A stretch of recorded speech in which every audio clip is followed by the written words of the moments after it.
Hello mga kaibigan, magandang araw po sa ating lahat.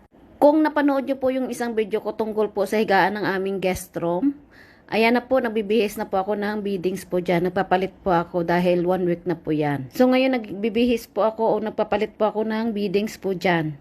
Inaangat ko po yung higaan para pumaayos ko po yung beadings niya po. Kung nakikita nyo na habang inaangat ko po yung higaan, may nakasama pong misa.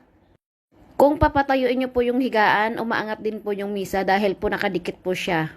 Maganda ang higaan na ito dahil po maisip po siyang lagyan ng beadings dahil hindi po masikip ang ilalim po nito. At nagsimula na po akong bihisan ng ating quilt cover. Ayan. Kung sino man pong nakatraining sa TISDA, alam na alam po itong gawain na to. Mabuti na lang po nakatraining po ako ng tindis, kaya mas madali po itong gawin.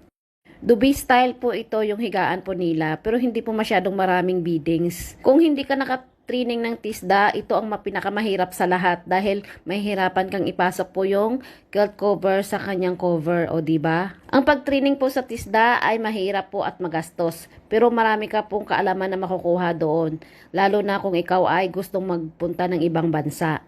Relate na relate diyang mga OFW na nag-training sa TISDA ng 10 days. At tapos na po nating ayusin yung higaan. So ngayon ipinatayo ko na po yung ating higaan. Ayan, ganyan po siya.